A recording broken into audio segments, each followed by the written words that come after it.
Iran-Israël, deuxième round. On parle beaucoup d'une reprise imminente de cette guerre. Les États-Unis se préparent à rétablir ces sanctions automatiques, avec des déploiements militaires de plus en plus importants dans la région. Et Netanyahou vend la guerre.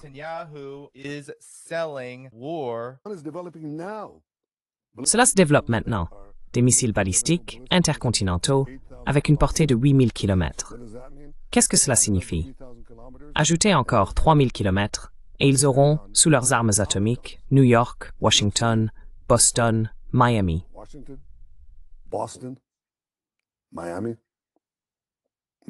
Il dit tout cela avec un sourire aux lèvres. Parlez-nous de la proximité du deuxième round, la guerre Israël-Iran. Je pense que nous sommes très proches du prochain conflit entre Israël et l'Iran. Et comme vous le dites, tout le monde prévoit que cette deuxième itération sera bien pire, beaucoup plus longue, et pourrait impliquer des forces bien plus puissantes. Par exemple, la Russie pourrait être contrainte d'entrer dans le conflit pour ses propres raisons géopolitiques. On peut s'attendre à ce que cette guerre dure très longtemps. La dernière fois qu'il y a eu un conflit, c'était presque comme un essai. Il n'a duré que 12 jours. Mais cette fois, il semble que tous les ingrédients soient réunis pour une guerre prolongée. Passons donc en revue certains de ces ingrédients. Le premier, ce sont les sanctions de réactivation.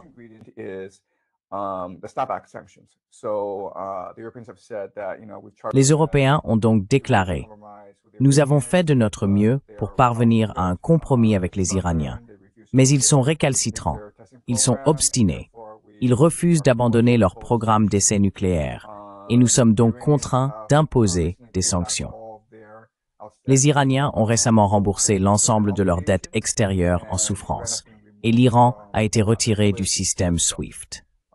On observe également une série de traités interdépendants apparus au cours du mois dernier. Par exemple, l'Arabie saoudite et le Pakistan ont signé un pacte de défense mutuelle. Si l'un de ces pays est attaqué, l'autre est tenu de venir à sa défense. Les États-Unis ont signé un accord de défense avec le Qatar. La Russie et l'Iran ont également signé un accord, bien qu'il ne s'agisse pas d'un pacte de défense mutuelle.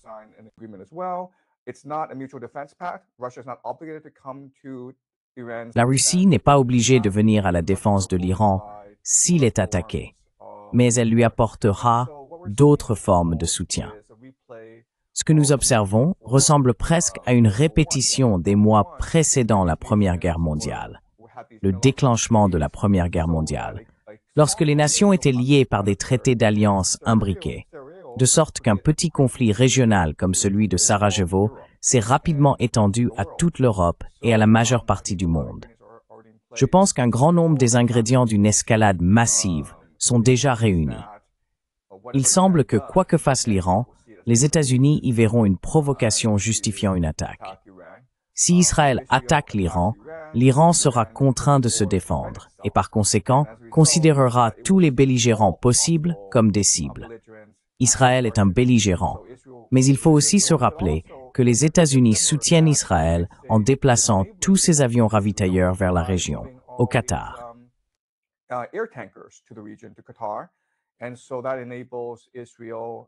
Et cela permet à Israël d'effectuer des frappes à longue distance contre l'Iran.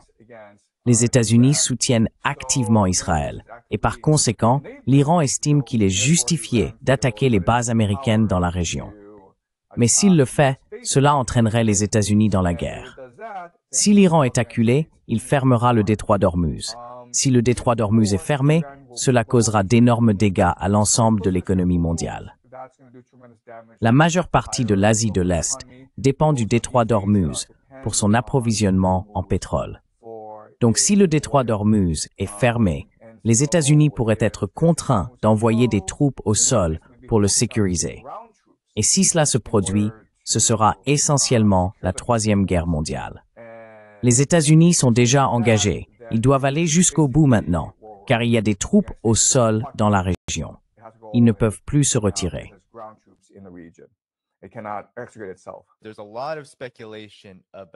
Il y a beaucoup de spéculations en ce moment sur les capacités de l'Iran. Beaucoup affirment que l'Iran est affaibli, qu'il a subi de lourds dégâts pendant la guerre de 12 jours et qu'il n'est pas en position de riposter pour le moment. Mais l'Iran tient un autre discours. Le commandant de la force aérospatiale du corps des gardiens de la révolution islamique a déclaré qu'ils s'étaient remis de la guerre de 12 jours et qu'ils étaient prêts à répondre par une nouvelle attaque. L'Iran a également indiqué qu'il n'était pas certain qu'ils soient ceux qui seraient forcés de riposter. Ils pourraient en réalité attaquer les premiers s'ils s'en sentent obligés.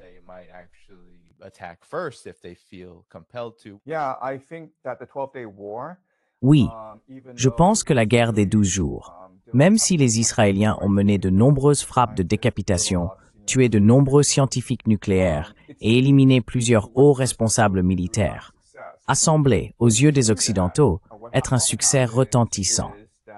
Mais quand on fait cela, ce qui se produit souvent, c'est que la population se rallie au régime, car tout le monde se sent menacé.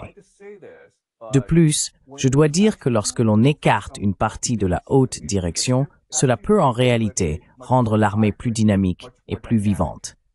La raison, c'est que cela permet à des individus plus énergiques et créatifs de progresser dans le système. En éliminant une partie de la bureaucratie sclérosée, on ouvre un espace pour l'innovation.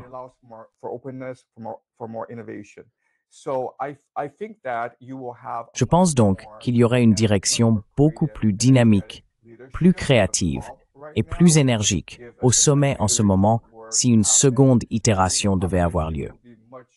Je pense que la population serait bien plus favorable au régime. Beaucoup de ces divisions internes qui se sont produites en Iran au cours des dernières années s'estomperaient à mesure que la population reconnaîtrait qu'il s'agit d'une lutte existentielle pour la civilisation perse. Les États-Unis et Israël, ils viennent pour détruire votre civilisation. Ils ne sont pas là pour un changement de régime. Ils ne sont pas là pour imposer un système démocratique. Ils sont là pour faire ce qu'ils ont fait en Irak, en Libye et en Syrie, c'est-à-dire détruire votre civilisation. Je pense donc que le peuple est bien plus uni, plus énergique et plus cohésif qu'auparavant.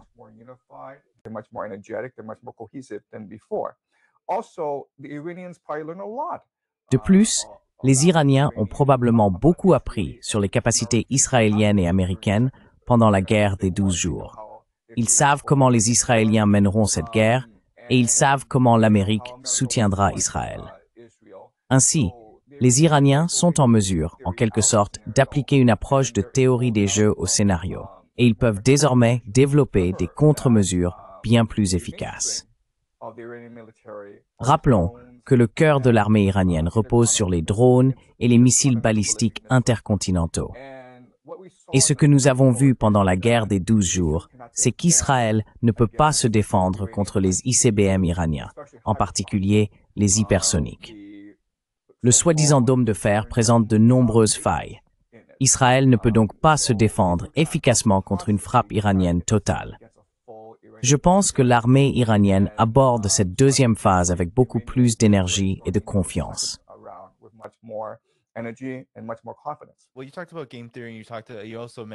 Eh bien, vous avez parlé de la théorie des jeux. Vous avez également mentionné plus tôt la Troisième Guerre mondiale et le fait que d'autres soient entraînés dans ce conflit. L'Université Brown vient tout juste d'annoncer que les États-Unis ont dépensé 33 milliards de dollars pour les guerres en Asie occidentale, Moyen-Orient, au nom d'Israël depuis le 7 octobre 2023. Voyez-vous cette région? Voyez-vous l'Iran être pris pour cible comme le catalyseur de la Troisième Guerre mondiale? Et à quoi cela ressemblerait-il? Parce que cela pourrait se produire à tout moment.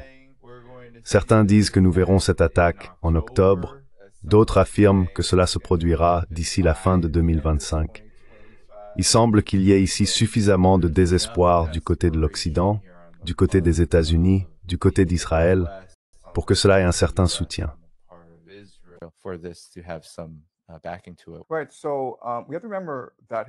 D'accord. Il faut se rappeler qu'historiquement, le Moyen-Orient, l'Anatolie, le Levant, la Mésopotamie, la Perse, est véritablement le centre de la civilisation mondiale. C'est le berceau de la civilisation. Nous pensons au Moyen-Orient comme à une région riche en pétrole, et c'est certainement vrai, Mais sa principale importance géopolitique réside dans le fait qu'il constitue le centre du commerce mondial. Si l'on veut aller d'un endroit à un autre, n'importe où dans le monde, il faut passer par le Moyen-Orient. Si l'on observe toutes les grandes routes commerciales proposées par différents pays, elles sont toutes centrées autour du Moyen-Orient.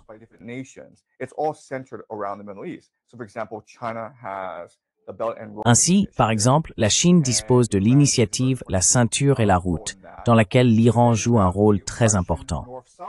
Ensuite, il y a le corridor russe nord-sud, qui passe également par l'Iran. Les Européens ont ce qu'on appelle parfois l'IMEC, le corridor Inde-Moyen-Orient-Europe. Comme vous pouvez le constater, en Eurasie, et plus particulièrement en Eurasie, l'Iran se trouve au centre du monde. Celui qui contrôle l'Iran contrôle l'ensemble du continent eurasien.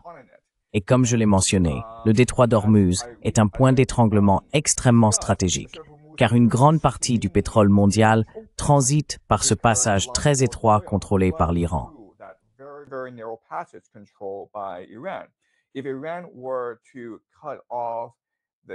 Si l'Iran devait couper l'approvisionnement en pétrole, alors les économies d'Asie de l'Est, la Chine, le Japon, l'Asie du Sud-Est, en souffriraient énormément. Donc je ne vois pas comment, si un conflit éclate au Moyen-Orient entre Israël, les États-Unis et l'Iran, il ne finirait pas par englober le monde entier. C'est le dilemme auquel le monde est confronté. Le centre du monde se trouve au Moyen-Orient. Si un conflit y éclate, le commerce mondial et l'approvisionnement mondial en pétrole sont gravement entravés. Et le monde doit forcément être entraîné à un moment donné, que ce soit militairement, politiquement ou économiquement.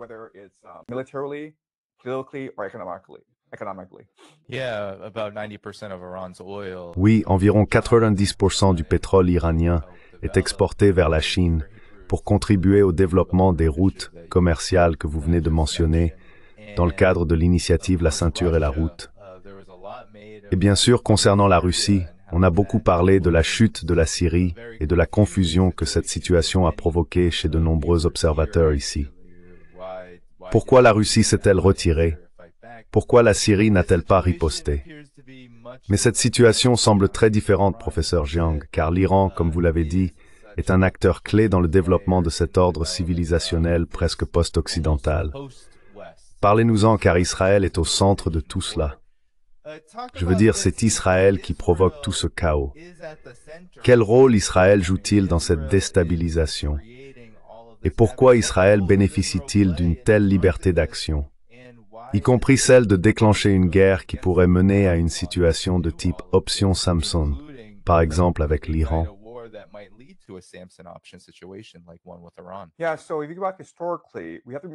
Oui, donc si l'on remonte dans l'histoire, il faut se rappeler qu'Israël est une création de l'Empire britannique, créée à l'origine pour déstabiliser l'Empire ottoman, qui représentait la principale menace à laquelle les Britanniques faisaient face au Moyen-Orient. Aujourd'hui, Israël est devenu le pitbull des États-Unis. C'est essentiellement un instrument de la politique étrangère américaine. Et cette politique vise à déstabiliser le Moyen-Orient. Car si l'on déstabilise le Moyen-Orient, on déstabilise l'ensemble du continent eurasien. Je suis sûr que vos téléspectateurs connaissent ce qu'on appelle la thèse de Mackinder. Son argument est que la Grande-Bretagne est avant tout une puissance navale. Ce n'est pas une puissance terrestre.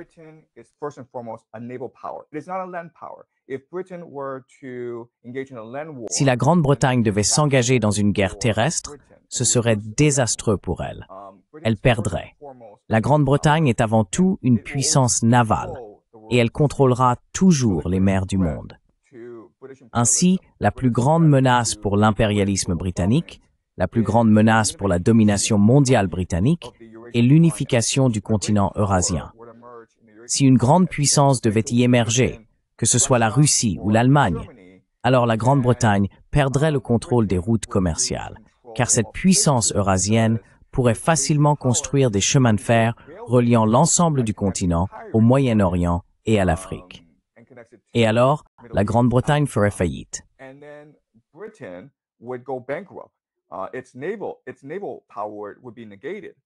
Sa puissance navale serait annulée. Et c'est pourquoi la politique étrangère britannique est avant tout axée sur la fomentation du mécontentement et des conflits dans la région continentale. On peut soutenir, et beaucoup l'ont fait, que la Grande-Bretagne est responsable de nombreux conflits mondiaux survenus au cours des 100 dernières années, y compris la Première Guerre mondiale. La raison en est que la Grande-Bretagne ne peut se permettre qu'une grande puissance émerge en Eurasie. Aujourd'hui, la Grande-Bretagne n'est plus la grande Pax Britannica. Nous vivons désormais sous la Pax Americana. Et dans la Pax Americana, leur politique étrangère suit à peu près la même logique que celle de la Pax Britannica. S'assurer qu'aucune puissance continentale eurasienne n'émerge.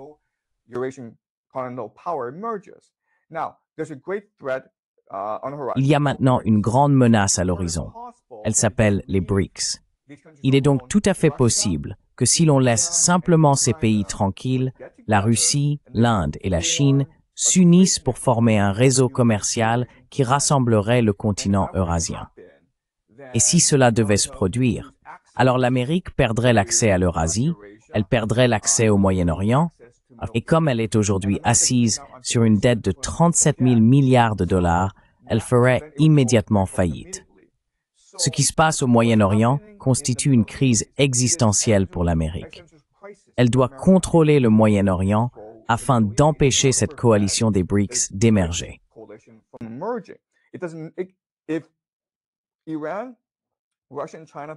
L'Iran, la Russie et la Chine sont devenus les meilleurs amis du monde et ils ont pu commercer pacifiquement, ce qui apporterait une prospérité immense à la région et au continent. Cela détruirait l'Empire américain. Cela ruinerait l'Amérique. Cela forcerait probablement l'Amérique à une guerre civile. Nous devons donc nous rappeler, avant tout, qu'Israël est le pitbull de l'Amérique. Rien ne se passe sans l'approbation américaine. Si Israël attaquait l'Iran dans les prochains jours ou semaines, ce serait parce que l'Amérique veut un conflit au Moyen-Orient. C'est quelque chose qu'il faut garder à l'esprit.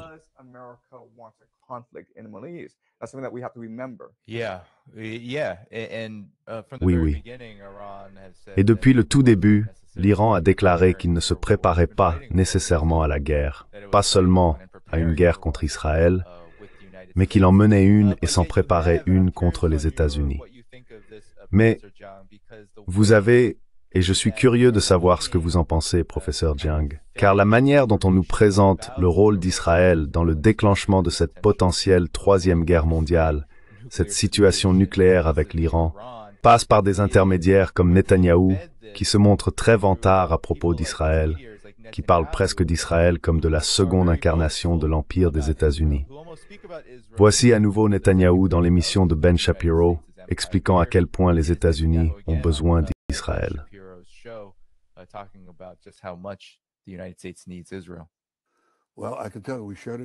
Eh bien, je peux te dire que nous l'avons partagé avec l'Amérique, mais je ne peux pas le partager avec toi, d'accord? Les armes offensives les plus avancées de la planète, des choses qu'aucune des superpuissances ne possède, développées par Israël et partagées avec l'Amérique.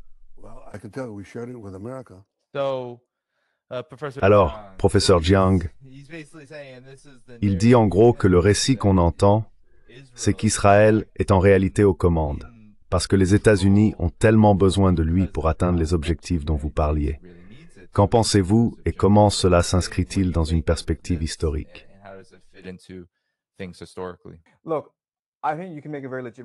Oui, écoute, je pense qu'on peut avancer un argument tout à fait légitime selon lequel Israël exerce une grande influence sur l'appareil politique américain. Tu sais, l'AIPAC est le deuxième lobby le plus puissant aux États-Unis. Seuls les retraités de AARP sont plus influents qu'eux. On se souvient aussi qu'il y a des millions, des dizaines de millions de retraités en Amérique, alors que l'AIPAC est une organisation très petite. Il n'y a tout simplement pas tant d'Américains juifs que ça. Et pourtant, en même temps, l'AIPAC a un accès direct à la Maison-Blanche. Peu importe qui s'y trouve, l'AIPAC parvient à exercer une influence considérable.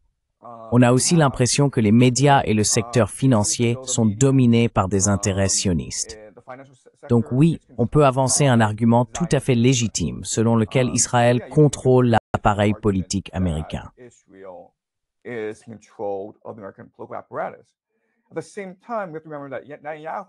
En même temps, il faut se rappeler que Netanyahou est en grande partie une création américaine.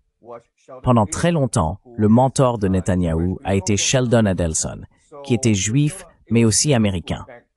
C'est Adelson qui a financé la carrière politique de Netanyahou en Israël. Les gens ne s'en rendent pas toujours compte, mais Netanyahou ne s'adresse pas aux médias israéliens. Il s'adresse aux médias américains. Il refuse de parler aux médias locaux israéliens. Si vous êtes un journaliste israélien, il est pratiquement impossible d'obtenir une interview avec lui, alors que Netanyahou est toujours disponible pour parler aux médias américains. Et rappelons que Netanyahou a grandi et passé ses années d'adolescence aux États-Unis. On pourrait légitimement soutenir que Netanyahou est un atout américain, qu'il pourrait très bien être un agent du renseignement américain.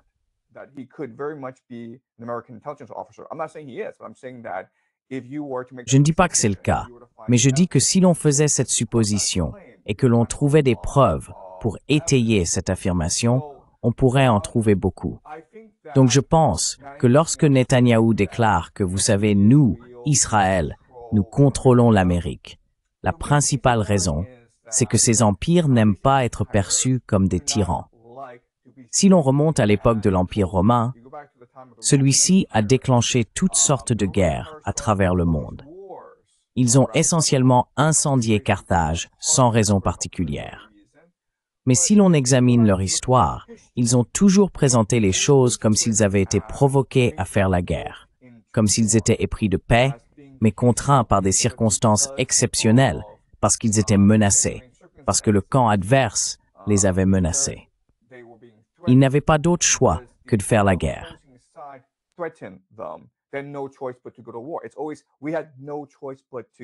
C'est toujours la même chose. Nous n'avions pas le choix. Il fallait faire la guerre. Si l'on regarde l'histoire américaine, les Américains croient la même chose.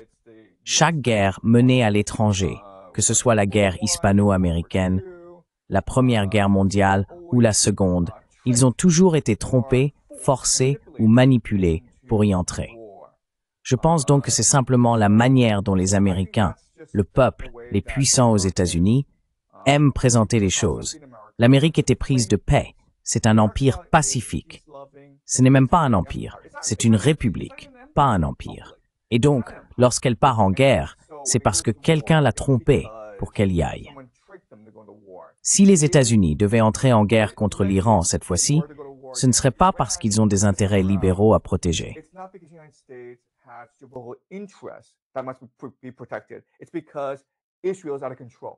C'est parce qu'Israël est hors de contrôle et qu'Israël contrôle l'Amérique, ou parce que l'Iran a lancé un missile balistique contre une base aérienne au Qatar, ou encore à cause des intérêts américains à l'étranger. Ils ont toujours besoin d'un prétexte, et Israël en fournit un parfait.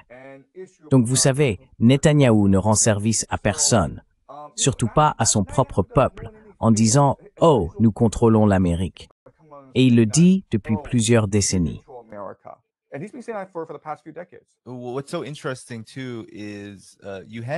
Ce qui est intéressant aussi, c'est qu'Israël a attaqué le Qatar et tenté d'éliminer les négociateurs du Hamas avant que le soi-disant plan de paix de Trump ne soit mis sur la table.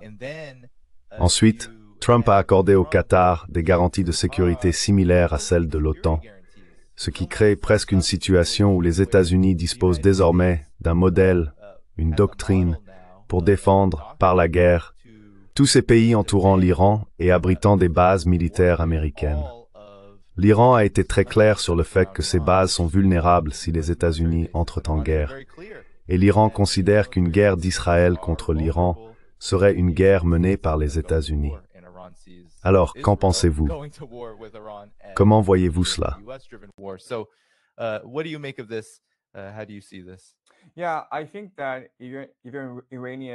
Oui, je pense que même du point de vue iranien, on sent bien qu'on est encerclé.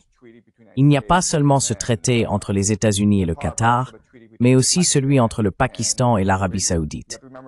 Il faut se rappeler que l'Arabie saoudite et l'Iran sont de grands rivaux géopolitiques. Ils le sont depuis la révolution de 1969. Ils suivent des branches différentes de l'islam.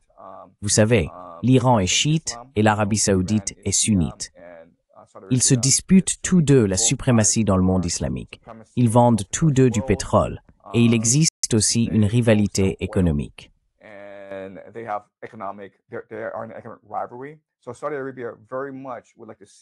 Ainsi, l'Arabie saoudite souhaiterait vivement voir le régime iranien tomber et être remplacé par un régime beaucoup plus amical. Il existe donc toutes sortes de prétextes en place. Et lorsque l'Amérique fait cela, lorsqu'elle fournit des garanties de sécurité dans tout le Moyen-Orient, n'est-ce pas? Elle garantit la sécurité de l'Arabie saoudite, du Qatar et d'Israël. Cela crée alors les conditions d'une attaque sous faux drapeau.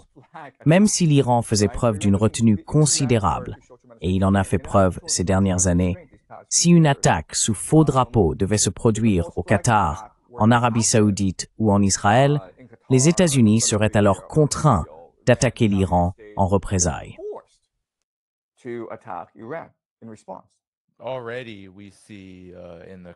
Nous voyons déjà, dans la région du Kurdistan, du côté de la frontière de l'Iran avec le Pakistan, je crois que c'est bien cela, que des forces militaires iraniennes ont été tuées. Et cela s'est produit dans les heures et les jours qui ont suivi notre discussion ici. Donc c'est ainsi que tout a commencé, n'est-ce pas, professeur Jiang? Cela a commencé par une attaque surprise qui a en réalité été menée à l'intérieur de l'Iran.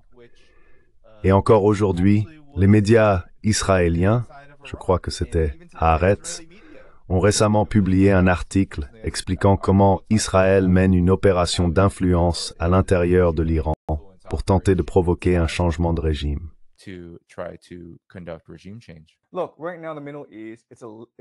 Écoutez, en ce moment, au Moyen-Orient, c'est un lac d'essence. Il suffit d'une petite étincelle pour embraser toute la région. Les alliances sont déjà tracées. Tout le monde est prêt pour la guerre.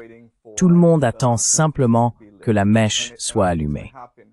Et je pense que cela va se produire très très bientôt.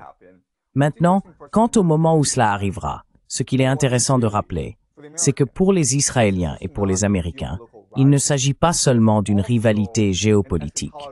C'est aussi une guerre eschatologique. Ce que je veux dire par là, et c'est très important que vos téléspectateurs le comprennent, c'est qu'il existe des éléments religieux extrémistes, à la fois dans l'armée israélienne et dans l'appareil de sécurité nationale américain, qui considèrent une guerre au Moyen-Orient, une troisième guerre mondiale, comme l'accomplissement d'une prophétie biblique. La fin du monde en vue de sa régénération.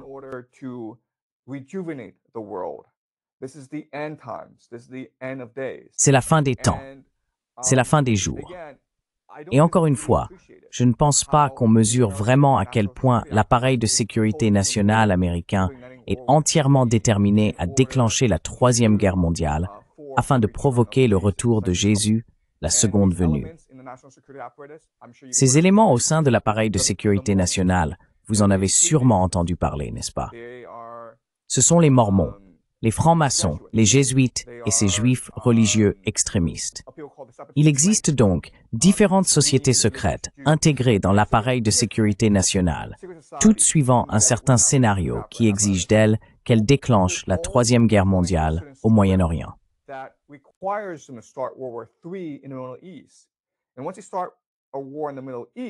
Et une fois qu'ils déclencheront une guerre au Moyen-Orient, ils pourront accomplir leurs différentes prophéties, qui incluent la création d'un gouvernement mondial, le retour de Jésus et l'arrivée du Messie juif.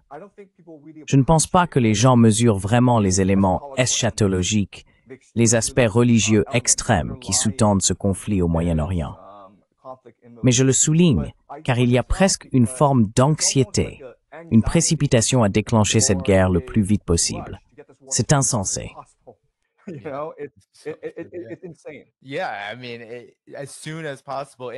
Oui, je veux dire dès que possible.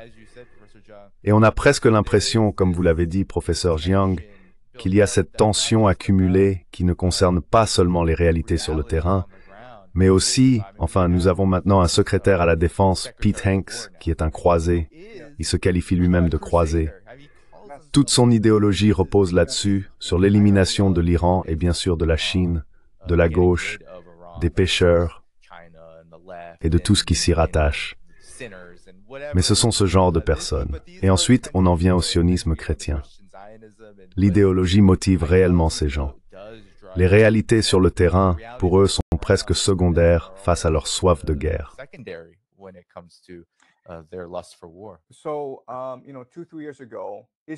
Il y a 2 ou 3 ans, Israël a importé 5 génisses rousses du Texas. Ces 5 génisses rousses ont été génétiquement modifiées pour être parfaites.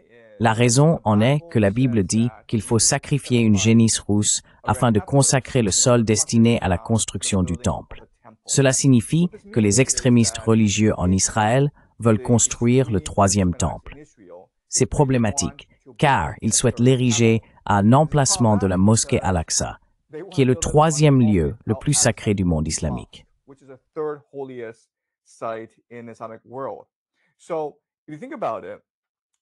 Donc, si on y réfléchit, cette guerre entre Israël et l'Iran, si elle devait avoir lieu, fournirait le prétexte parfait pour détruire la mosquée Al-Aqsa. Parce qu'alors Israël pourrait dire « Oups, désolé, un missile balistique a frappé Jérusalem et détruit la mosquée Al-Aqsa. Mais ce n'est pas grave, nous allons simplement construire un 3e temple. » Et souvenez-vous, si cela devait arriver, si la mosquée Al-Aqsa était détruite, alors 1 milliard de musulmans à travers le monde se sentiraient religieusement obligés de chercher une forme de vengeance. Ce serait un cataclysme inimaginable à l'heure actuelle.